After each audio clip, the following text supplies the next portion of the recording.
Kebenaran meskipun nggak dilakukan itu harus diomongkan terus. Sekali kebenaran didiamkan, entah itu atas nama liberalisasi atau demokrasi, maka Allah akan mencabut barokatul ardi, dan pasti akan terjadi prahara besar, pasti terjadi kiamat. Dan itu naudzubillah min syarri apa? Kebenaran itu harus diomongkan terus. Kita harus ngomong terus. Saya itu pernah debat kusir sama seorang profesor, pernah debat kusir sama seorang kiai yang tawadu. Saya bilang gini, seorang ulama itu dono unsur premane, kudu ngomong terus kebenaran. Wes ora ono wong ngandel lah, pokoke ngomong terus. Ora perlu ono wong ngandel, wes keliru lah pokoke ngomong. Begini, saya punya hadis sahih dari riwayatnya Imam Ahmad. Inna Allaha ta'ala la yanzi'a barakatal ardi hatta la yuqala fil ardi lizalim antaz zalim. Allah tidak akan mencabut barakatul ardi sampai di bumi tidak dikatakan pada orang zalim antaz zalim.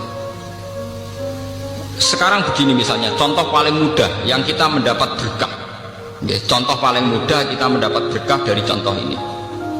Sebetulnya atas nama etika Jawa, etika Jawa.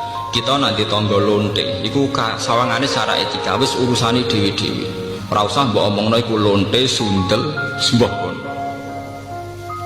Tapi barokahnya kebenaran bahwa orang nakal harus kita katakan sundel lonte. Itu kelontean dan kesundelan akan tabu terus selama orang masih ngomong untuk lonte itu sundel, untuk orang WTS itu lonte atau sundel. Artinya apa? Orang masih jijik atau merendahkan derajat mereka yang berprofesi sebagai lonte atau sundel. Dan ini baik bagi agama, bagi keberlangsungan moral, karena masih ada yang menjijikkan proses-proses yang salah. Meskipun kita sebagai ulama, sebagai tokoh masyarakat, tentu mereka kita kasih ruang taubat, juga kita kasih hak-hak sebagai martabat, sebagai manusia. Tapi kita tetap akan bilang bahwa itu namanya lonte, sundel atau apa. Ini rumah tenan. Sehingga apa? Dengan posisi masyarakat yang merendahkan derajat atau yang berprofesi lonte, orang inginnya itu dagang secara baik-baik, orang inginnya jadi PNS secara baik-baik, orang inginnya dapat uang lewat ternak secara baik-baik, karena mereka tidak mau resiko ngambil profesi cari uang yang resiko dihujat masyarakat. Baik. Bayangkan nanti mungkin di era anak cucu kita, orang yang lonte, yang sundel dibahasakan itu hak asasi.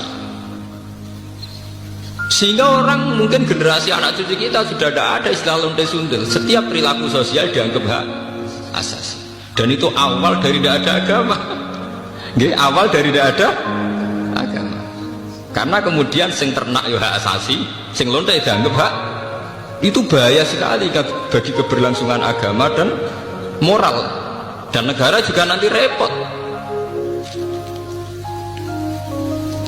Artinya apa?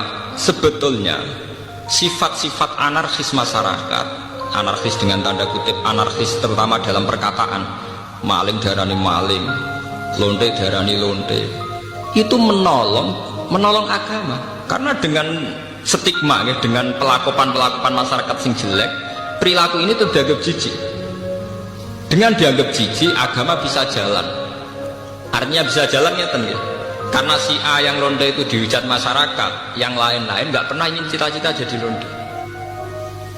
Sehingga masyarakat akan, bahkan mungkin anaknya lonte sendiri, karena tahu nasib ibunya dihujat, juga bercita-cita tidak jadi lonte. Coba kalau tidak mendapat hukuman dari masyarakat, ibuku begitu juga tidak ada apa-apa. Paham ya? Makanya lonte dan apa akan subur di masyarakat yang sudah tidak peduli dengan nilai-nilai ini. Misalnya di kota-kota besar atau di kawasan lonte, karena sesama lonte saling tidak mengatakan tabu. Makanya aman. Dari itu pulau terkenang hadis riwayat Ahmad, Allah tidak mencabut barokatul ardi sehingga orang-orang zalim tidak dikatakan antas. Itu bahaya sekali kalau kita sudah tidak peduli terhadap itu. Nah, risalahnya Allah kepada Nabi Muhammad itu yang penting bahwa benar dikatakan benar, salah dikatakan salah. Tidak harus gol.